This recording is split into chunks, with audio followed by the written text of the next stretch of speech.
कहानी की शुरुआत फ्यूचर के कोलंबस शहर से होती है। साल होता है 2045। दुनिया पूरी तरह बदल चुकी है। यहाँ गरीबी अपने चरम पर पहुंच चुकी है और लोग अब छोटे छोटे कैबिन हाउस, जिन्हें स्टैक्स कहा जाता है, उनमें रहने को मजबूर है। हालांकि टेक्नोलॉजी काफी एडवांस हो चुकी है। पिज्जा अब ड्रोन से डिलीवर होता है और लगभग हर इंसान एक ही चीज में खोया रहता है, VR गेम ओएसिस में। ओएसिस सिर्फ एक गेम नहीं, बल्कि एक पूरी नई दुनिया है, एक मल्टीप्लेयर वर्चुअल यूनिवर्स, जहां इंसान अपनी असली जिंदगी भूलकर जो चाहे वो बन सकता है। यहाँ आप अपना कोई भी अवतार चुन सकते हो, दोस्त बना सकते हो और वो सब कर सकते हो जो असली दुनिया में मुमकिन नहीं। ओएसिस में कई अलग अलग प्लैनेट्स हैं, जहाँ लोग गेम खेलकर पैसे भी कमा सकते हैं। इनमें से एक सबसे खतरनाक प्लैनेट है प्लैनेट डूम, जहाँ हर समय लड़ाइयाँ चलती रहती हैं। यहाँ खिलाड़ी ज्यादा से ज्यादा दुश्मनों को मारकर पैसे और ताकतवर हथियार जीतते हैं, लेकिन अगर कोई मर जाता है तो उसका पूरा स्कोर 0 हो जाता है और उसके सारे जीते हुए पैसे और गैजेट्स भी खत्म हो जाते हैं। इसी वजह से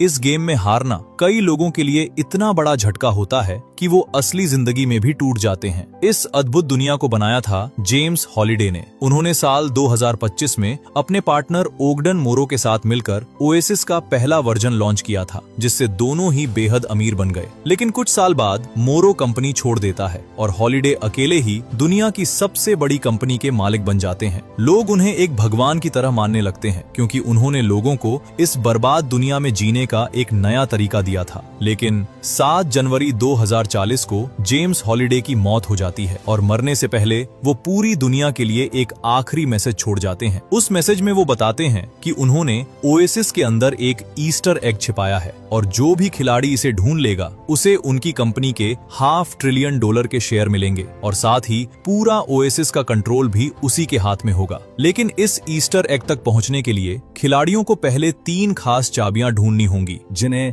हॉलिडे के अवतार एनोरॉक ने डिजाइन किया है। इन चाबियों को पाने के लिए खतरनाक और सीक्रेट चैलेंजेस को पार करना होगा और हॉलिडे के अनुसार सिर्फ वही खिलाड़ी सफल होगा जिसे हार से बचने का हुनर आता हो। हॉलिडे की मौत को अब 5 साल बीत चुके हैं, लेकिन आज तक कोई भी खिलाड़ी एक भी चाबी हासिल नहीं कर पाया है। अब कहानी में एंट्री होती है हमारे हीरो वेड वोट्स की, एक 19 साल का लड़का जिसके माता पिता बचपन में ही गुजर चुके हैं और अब वो अपनी आंटी एलिस के साथ उसी भीड़ भाड़ भरी स्टैक्स में रहता है। लेकिन उसकी जिंदगी आसान नहीं है, क्योंकि आंटी का बॉयफ्रेंड उसे बिल्कुल पसंद नहीं करता। इसीलिए वेड अक्सर भागकर अपने एक छोटे से छुपे हुए वैन रूम में चला जाता है, जहां वो पूरी तरह ओएसिस में खो जाता है। जैसे ही वो अपना VR गियर पहनता है, वो एक नई दुनिया में प्रवेश करता है, जहां उसका नाम होता है पार्जिवल। वेड एक खास रेस में हिस्सा लेने पहुंचता है, क्योंकि हॉलिडे ने अपनी पहली चाबी इसी रेस में छिपाई थी। लेकिन ये रेस इतनी मुश्किल है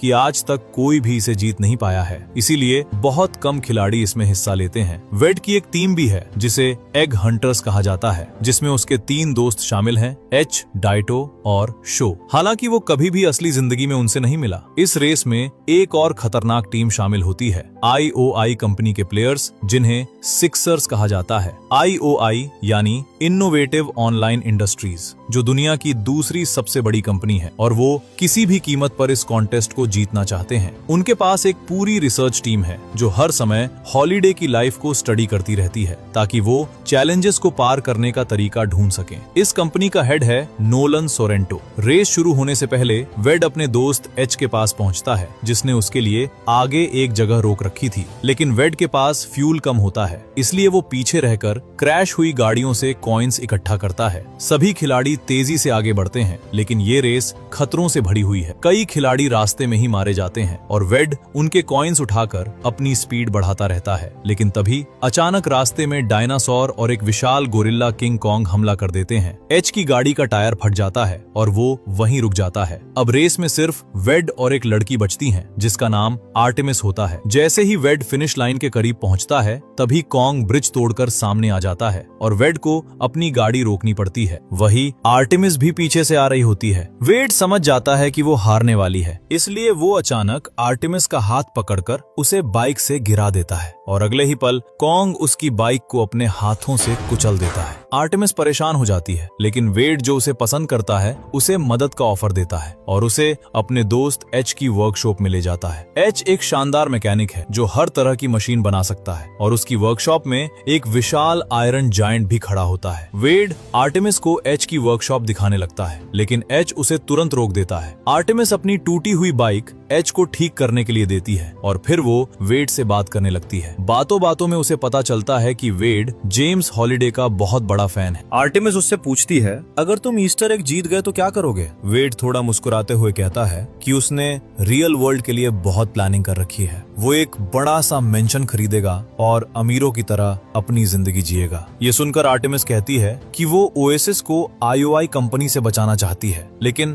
तुमने मुझे रेस जीतने से रोक दिया। इस पर वेड जवाब देता है कि उसने उसे कॉन्ग की वजह से रोका था, क्योंकि कॉन्ग कभी किसी को आगे नहीं निकलने देता, जैसे ये कोई नियम हो। आर्टेमिस तुरंत कहती है, लेकिन हॉलिडे को तो नियम बनाना पसंद ही नहीं था। तभी एच उसकी बाइक ठीक कर देता है और आर्टेमिस उसे अपने पास रख लेती है। जाते जाते वो वेड से कहती है, मैं ये गेम जीत कर रहूंगी और फिनिश लाइन पर तुम्हारा इंतजार करूंगी। अब वेड सोच में पड़ जाता है, अगर हॉलिडे को नियम पसंद नहीं थे तो उन्होंने इस रेस में ऐसे नियम क्यों बनाए? इसी सवाल का जवाब ढूंढने के लिए वेड पहुंचता है हॉलिडे जर्नल्स टावर में, जहां हॉलिडे की जिंदगी की हर याद एक 3D वर्चुअल एक्सपीरियंस के रूप में मौजूद है। वहां क्यूरेटर की मदद से वेड साल 2029 की एक ऑफिस पार्टी का फुटेज देखता है, जहां ऑगडन मोरो और हॉलिडे के बीच बहस हो रही होती है। मोरो कहता है कि गेम में कुछ नियम होने चाहिए ताकि लोग अपनी असली जिंदगी भी जी सकें, लेकिन हॉलिडे इसे साफ मना कर देते हैं क्योंकि उन्हें रूल से नफरत थी। और तभी वो एक लाइन बोलते हैं, हमें आगे बढ़ने से पहले पीछे जाना चाहिए, तब जाकर ही हम तेजी से आगे बढ़ सकते हैं। बस यही था पहला क्लू और वेड तुरंत समझ जाता है कि रेस जीतने के लिए उसे आगे नहीं बल्कि पीछे जाना होगा। अगले दिन जब रेस फिर से शुरू होती है, सभी खिलाड़ी अपनी अपनी पोजीशन ले लेते हैं और आर्टेमिस भी वेड के पास आ जाती है। वो उसके चेहरे को देखकर समझ जाती है कि उसे कुछ बड़ा पता चला है। वो उससे पूछने ही वाली होती है कि तभी रेस शुरू हो जाती है। सभी खिलाड़ी तेजी से आगे बढ़ते हैं, लेकिन वेड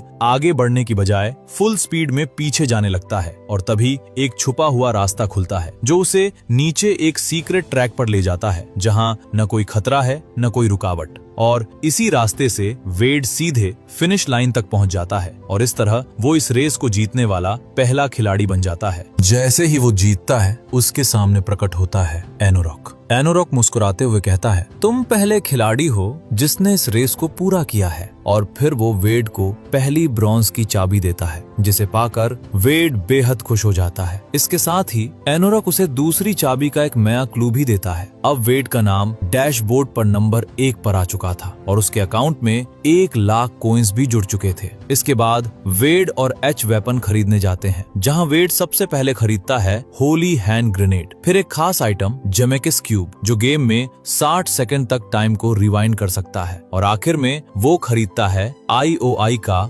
X1 हैप्टिक बूट सूट जो असली दुनिया में उसके पास डिलीवर हो जाता है। इस सूट की मदद से वो गेम के हर टच, हर एहसास को महसूस कर सकता है और इसे पाकर वेड बेहद खुश हो जाता है। लेकिन दूसरी तरफ जब IOI के हेड नोलन सोरेंटो को पता चलता है कि किसी ने पहली चाबी हासिल कर ली है, तो वो गुस्से से पागल हो जाता है। वो तुरंत गेम में अपने खतरनाक साथी आइरॉक से मिलने जाता है और उसे पार्जिवल को मारने की सुपारी देता है। आइरॉक कहता है, पार्जिवल अब सुपरस्टार बन चुका है, उसे मारने की कीमत 3 गुना होगी। नोलन बिना सोचे मान जाता है। अब वेड के दोस्तों को भी पहली लेवल का राज पता चल चुका था और वो भी इसे पार करके पहली चाबी हासिल कर लेते हैं और इस तरह उनकी टीम अब बन जाती है हाई 5 यानी ओएसिस के टॉप 5 खिलाड़ी। अब वेड एनोरॉक के दिए हुए दूसरे क्लू को पढ़ता है, जिसमें लिखा होता है, एक क्रिएटर अपनी ही क्रिएशन से नफरत करता है, एक छिपी हुई चाबी जो छलांग से नहीं मिलती, अपने कदम पीछे हटाओ, अपने अतीत को समझो और अंत में जेड चाबी भी तुम्हारे पास होगी। वेड इस क्लू से समझ जाता है कि हॉलिडे अपने अतीत की किसी गलती से बचने की कोशिश कर रहे थे और इसी सच्चाई को जानने के लिए वो फिर से पहुंचता है हॉलिडे जर्नल्स में। जैसे ही वो वहां पहुंचता है, सभी खिलाड़ी उसे पहचान लेते हैं क्योंकि अब वो ओएसिस का एक सुपरस्टार बन चुका था। लोग उसके साथ सेल्फी लेने लगते हैं, लेकिन तभी एक डरावना मॉन्स्टर अचानक आता है और वेड को पकड़कर अपने साथ ले जाता है। वेड घबरा जाता है। अगले ही पल पता चलता है कि वो मॉन्स्टर आर्टेमिस थी, जो उसे बस डराने आई थी। आर्टेमिस मुस्कुराते हुए कहती है, अब तुम फेमस हो चुके हो, इसलिए तुम्हें सावधान रहना होगा। फिर वो वेड को एक नया लुक देती है, सुपरमैन स्टाइल चश्मा और सूट, ताकि कोई उसे पहचान न सके। इसके बाद दोनों क्यूरेटर के पास जाते हैं और हॉलिडे और उनके दोस्त ओगडन मोरो का एक पुराना वीडियो देखते हैं। इस वीडियो से उन्हें पता चलता है कि नोलन सोरेंटो पहले हॉलिडे के यहाँ एक इंटर्न हुआ करता था। साथ ही उन्हें एक और अहम बात पता चलती है कि हॉलिडे कैरन अंडरवुड नाम की लड़की के साथ डेट पर गए थे, जहां उन्होंने साथ में मूवी देखी थी और कैरन डांस करना चाहती थी। आर्टेमिस तुरंत कहती है, कैरन अंडरवुड तो ओगडन मोरो की वाइफ है। वेड उसे समझाता है कि ये उस समय की बात है जब उनकी शादी नहीं हुई थी, लेकिन हॉलिडे कभी भी अपने दिल की बात कैरन से कह नहीं पाए और यही बात उन्हें अंदर ही अंदर तोड़ गई। वेड नोटिस करता है कि हॉलिडे जर्नल्स में कैरन का नाम कहीं और मौजूद ही नहीं है। क्यूरेटर हैरान हो जाता है क्योंकि वो उनकी जिंदगी का एक अहम हिस्सा थी। तब वेड एक बड़ा दावा करता है, मैं अपने सारे कॉइन्स की शर्त लगा सकता हूँ कि इस वीडियो के अलावा हॉलिडे ने कभी भी कैरन का नाम नहीं लिया। क्यूरेटर तुरंत अपनी फाइल्स चेक करता है और सच में उसे उस वीडियो के अलावा कैरन का कोई रिकॉर्ड नहीं मिलता। अब वेड समझ जाता है कि हॉलिडे ने जानबूझकर कैरन से जुड़े सारे रिकॉर्ड मिटा दी, क्योंकि यहीं पर दूसरी चाबी का राज छुपा है। क्यूरेटर मुस्कुराकर कहता है, तुम सही थे, मैं शर्त हार गया, और वो वेड को एक खास कॉइन देता है। इसके बाद आर्टेमिस वेड से कहती है, मुझे तुमसे कुछ जरूरी बात करनी है, आज रात 10 बजे डिस्ट्रैक्टेड ग्लोब के डांस क्लब में मिलना। और ये कहकर वो वहाँ से चली जाती है। क्यूरेटर हल्की मुस्कान के साथ कहता है, वो तुम्हें पसंद करने लगी है। रात को वेड तैयार होकर डांस क्लब पहुंचता है, जहां लोग उसे देखते ही उसके साथ फोटो लेने लगते हैं, लेकिन भीड़ में छिपी एक लड़की आयरोक को मैसेज कर देती है कि पार्जिवल यहाँ मौजूद है। तभी वहाँ एंट्री होती है आर्टेमिस की, जो बेहद खूबसूरत ड्रेस में होती है। वेड उसकी तारीफ किए बिना नहीं रह पाता, लेकिन दूर खड़ा आयरोक उनकी हर बात सुन रहा होता है। आर्टेमिस बताती है कि हॉलिडे ने ये डांस क्लब कैरन के लिए बनाया था क्योंकि उसे डांस बहुत पसंद था, और फिर दोनों साथ में डांस करने लगते हैं। डांस के दौरान वेड धीरे से कहता है, काश हम रियल वर्ल्ड में मिल पाते। आर्टेमिस थोड़ी उदास होकर कहती है, तुम निराश हो जाओगे, तुम मुझे पसंद नहीं करोगे। लेकिन वेड बिना झिझक कहता है, तुम जैसी भी हो मैं तुम्हें पसंद करता हूँ। और फिर वो अपना असली नाम बता देता है, मैं वेड वॉट्स हूँ। लेकिन आयरोक ये सब सुन लेता है। आर्टेमिस गुस्से में कहती है, यहाँ कोई अपना असली नाम नहीं बताता, ये हमारी जान के लिए खतरा हो सकता है। और तभी आयरोक के इशारे पर IOI की पूरी आर्मी वहाँ पहुँच जाती है। चारों तरफ हमला शुरू हो जाता है। आर्टेमिस वेड को बचाने की कोशिश करती है, लेकिन आयरोक भी उन पर टूट पड़ता है और दोनों दूर जाकर गिर जाते हैं। अब उनके पास बचने का कोई रास्ता नहीं था। तभी वेड अपना खरीदा हुआ जेमेकिस क्यूब इस्तेमाल करता है और समय 60 सेकंड पीछे चला जाता है। इस मौके का फायदा उठाकर दोनों वहाँ से बच निकलते हैं, लेकिन आर्टेमिस अब बहुत गुस्से में थी। वो कहती है, ये सिर्फ एक गेम नहीं है, मैं IOI को रोकने की कोशिश कर रही हूँ क्योंकि इससे लोगों की जान खतरे में है। फिर वो अपने अतीत का सच बताती है कि उसके पिता IOI के लॉयल्टी सेंटर में मारे गए थे क्योंकि उन्होंने IOI से गियर उधार लिया था और कर्ज नहीं चुका पाए। उन्होंने IOI को खत्म करने की ठानी, लेकिन वो ऐसा कर नहीं पाए और आखिरकार बीमारी की वजह से उनकी मौत हो गई। आर्टेमिस कहती है, अब मैं तुम्हें छोड़ रही हूँ क्योंकि तुम्हारा ध्यान भटक चुका है, और ये कहकर वो वहाँ से चली जाती है। वेड चुपचाप अपने गियर उतार देता है और पहली बार वो सच में टूट जाता है। दूसरी तरफ आयरोक नोलन सोरेंटो को बता देता है कि पार्जिवल का असली नाम वेड वॉट्स है। इसके बाद सोरेंटो वेड को उसके VR डिवाइस के जरिए संपर्क करता है। जैसे ही वेड कनेक्ट होता है, वो खुद को सोरेंटो के ऑफिस में अपने अवतार के रूप में पाता है। सोरेंटो उसे एक ऑफर देता है, अगर तुम IOI के लिए काम करो तो तुम्हें भी ऐसी ही हाईटेक रिग मिलेगी, कोलंबस में अपार्टमेंट और ढेर सारे पैसे। वेड चुपचाप उसकी बात सुनता है और इसी दौरान वो उसकी स्क्रीन पर पासवर्ड भी देख लेता है। सोरेंटो आगे कहता है, मुझे वो तीनों चाबियां चाहिए और ईस्टर एग भी। इसके बदले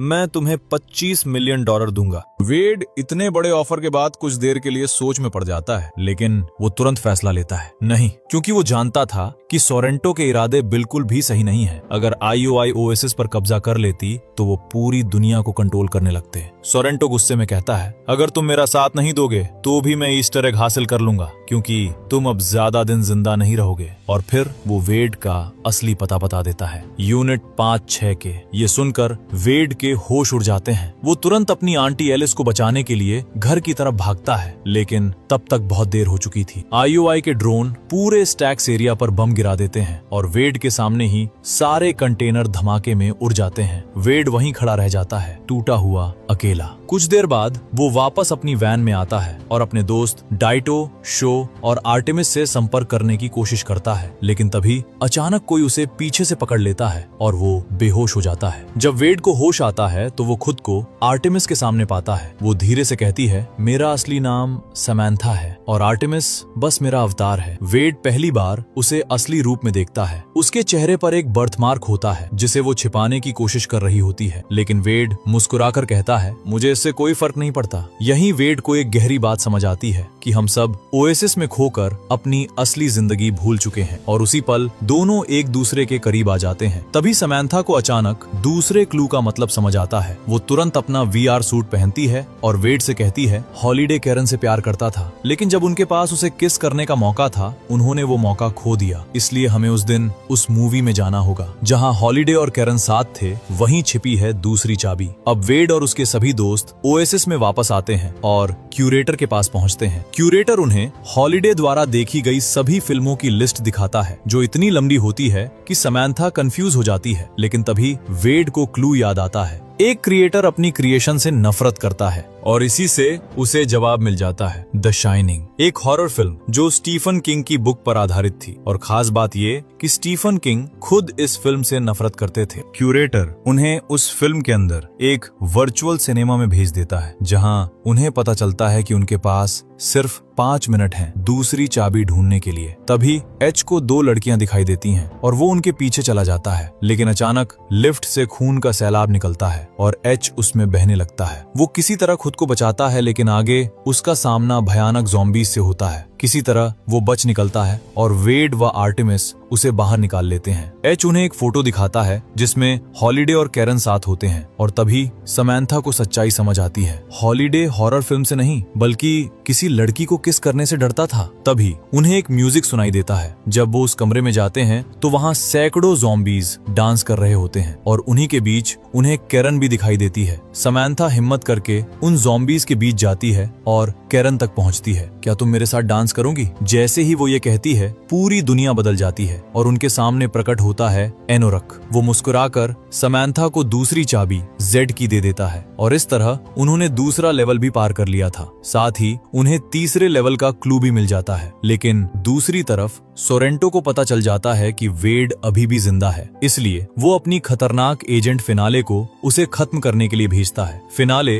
उस आदमी तक पहुंच जाती है जिसने वेड को पहले किडनैप किया था और IOI के ड्रोन की मदद से वो समैंथा का ठिकाना ढूंढ लेती है। अचानक IOI की पूरी आर्मी उस ठिकाने पर हमला कर देती है। समैंथा वेड को लेकर भागती है और एक सीक्रेट रास्ते से उसे बाहर निकाल लेती है, लेकिन खुद वहीं रुक जाती है ताकि दुश्मनों का ध्यान अपनी तरफ खींच सके। और आखिरकार IOI के लोग उसे पकड़ लेते हैं। फिनाले ठंडी आवाज में कहती है, तुम पर तुम्हारे पिता का कर्ज है, अब तुम्हें IOI लॉयल्टी सेंटर भेजा जाएगा। वेड उस खुफिया रास्ते से बाहर निकलकर एक अंधेरी गली में पहुंच जाता है, लेकिन जैसे ही वो आगे बढ़ता है, एक लड़का उसे पकड़ लेता है। पहले तो वेड घबरा जाता है, लेकिन तभी वो लड़का बताता है, मैं ही एच हूँ, और फिर उसे अपने साथ एक वैन की तरफ ले जाता है। लेकिन वहां पहुंचते ही उन्हें दिखता है कि IOI का एक ड्रोन उस वैन को स्कैन कर रहा है और धीरे धीरे उनकी तरफ बढ़ रहा है। तभी अचानक पीछे से एक और लड़का आता है और उस ड्रोन को तोड़ देता है। वो खुद को डाइटो बताता है और कहता है कि उसका असली नाम तोशिरो है। वो बताते हैं कि उन्हें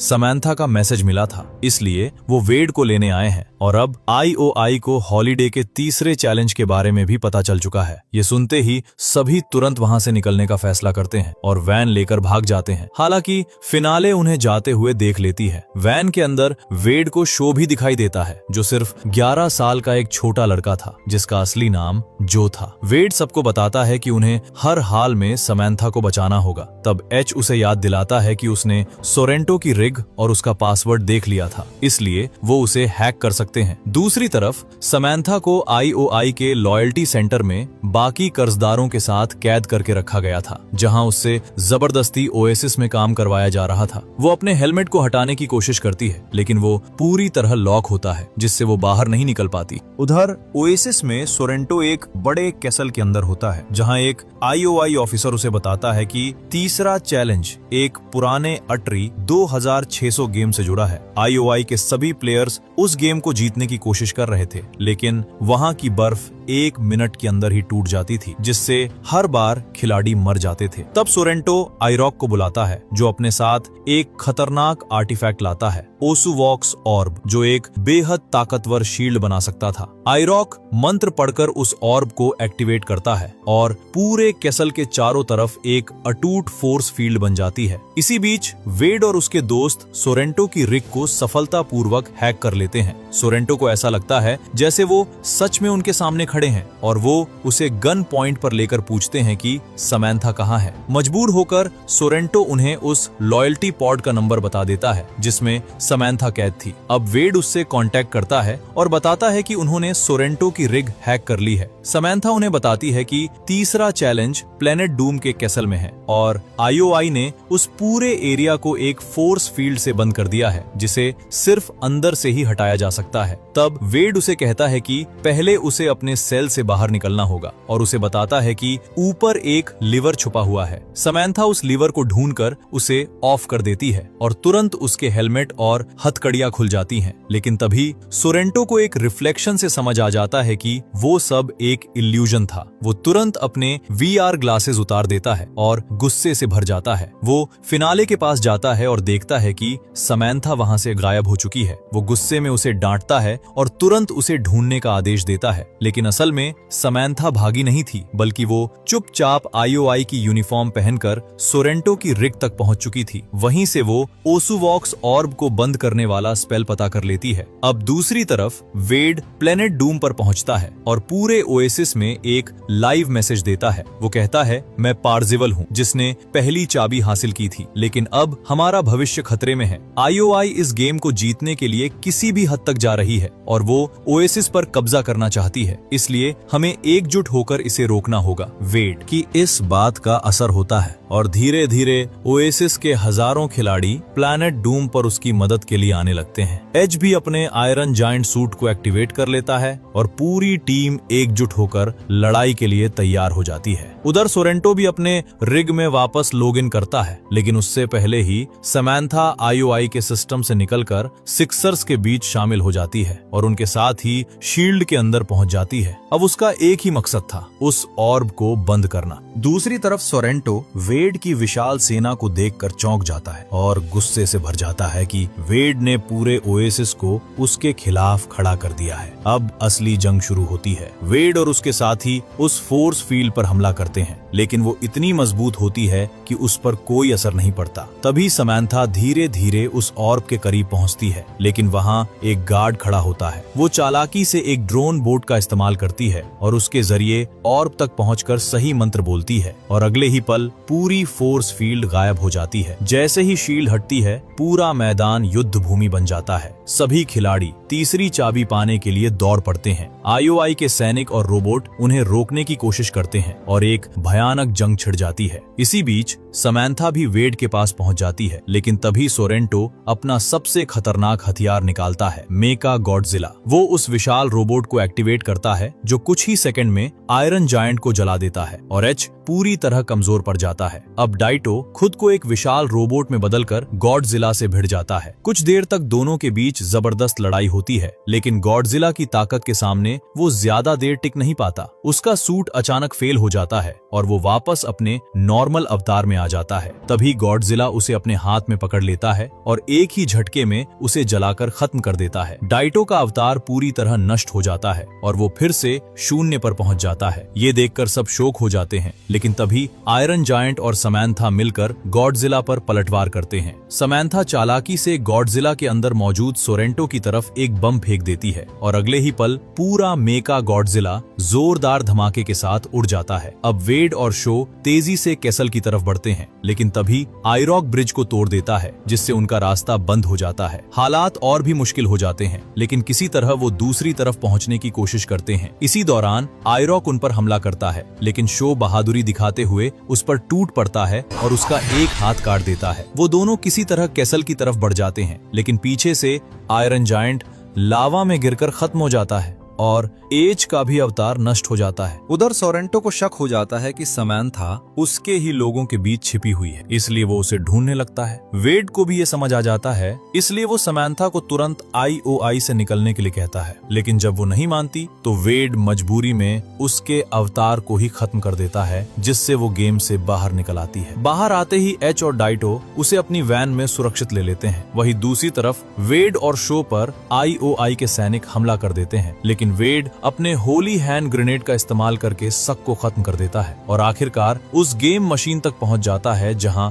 तीसरा चैलेंज छिपा था। वो देखते हैं कि एक IOI सैनिक पहले से ही उस गेम को खेल रहा था, लेकिन जैसे ही वो जीतता है वो भी तुरंत हार जाता है और बर्फ में गिरकर खत्म हो जाता है। तभी वेड को समझ आता है कि इस गेम को जीतना नहीं है, बल्कि इसे एक एडवेंचर की तरह खेलना है। उसे हॉलीडे का क्लू याद आता है, चाबी अदृश्य है और एक डार्क रूम में छिपी है। अब वेड गेम खेलना शुरू करता है, लेकिन तभी सोरेंटो और आइरोक वहां पहुंच जाते हैं और शो को पकड़ लेते हैं। सोरेंटो वेड को आखिरी ऑफर देता है, मेरी टीम में आ जाओ, मैं तुम्हें $50 मिलियन दूंगा, लेकिन वेड साफ मना कर देता है। तब आइरोक उसे एक खतरनाक हथियार देता है, कैटाक्लिस्ट, जो पूरे ओएसिस के सभी अवतार को मिटा सकता था। वेड उसे रोकने की कोशिश करता है, दोनों के बीच जबरदस्त लड़ाई होती है, लेकिन आखिर में सोरेंटो कैटाक्लिस्ट को एक्टिवेट कर देता है। एक विशाल एनर्जी वेव पूरे ओएसिस में फैल जाती है और देखते ही देखते सभी प्लेयर्स के अवतार खत्म हो जाते हैं। पूरा ओएसिस एकदम खाली हो जाता है, यहाँ तक कि हाई फाइव की टीम भी मिट जाती है। लेकिन तभी कुछ ऐसा होता है जिसकी किसी ने उम्मीद नहीं की थी। वेड फिर से जिंदा हो जाता है और ये सब होता है उस मैजिक कॉइन की वजह से जो क्यूरेटर ने उसे दिया था, जिससे उसे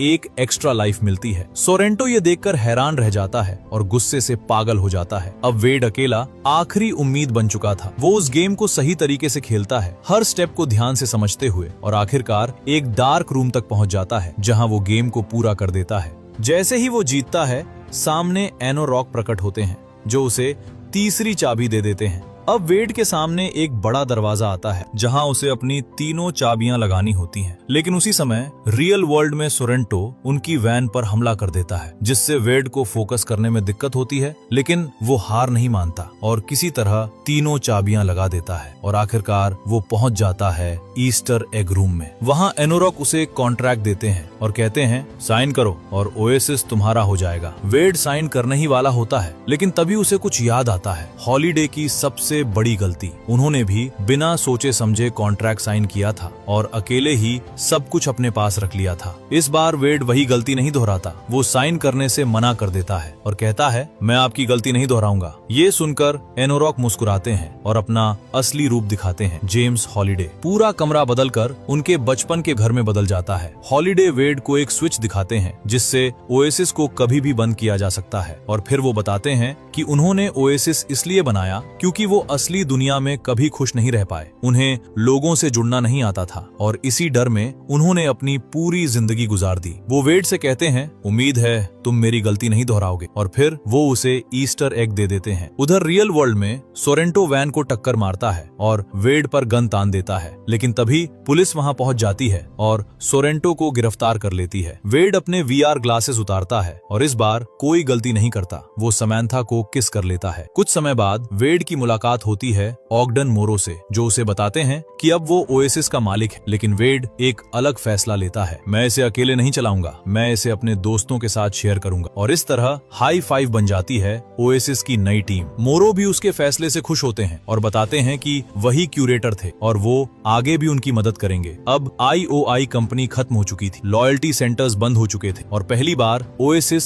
सच में आजाद था। वेड और उसके दोस्त एक बड़ा फैसला लेते हैं, हफ्ते में 2 दिन ओएसिस बंद रहेगा ताकि लोग अपनी असली जिंदगी भी जी सकें। और इसी के साथ इस कहानी का अंत होता है। हम सब अपनी लाइफ में कहीं ना कहीं ओएसिस ढूंढते हैं जहां हम अपनी परेशानियों से दूर जा सकें, लेकिन असली खुशी हमेशा रियल दुनिया में ही मिलती है। इसलिए अपने सपनों के पीछे भागो, लेकिन उन लोगों को कभी मत भूलो जो सच में तुम्हारी लाइफ का हिस्सा है। और हाँ, वीडियो को अपने दोस्तों के साथ शेयर जरूर करना ताकि वो भी इस सफर का हिस्सा बन सकें।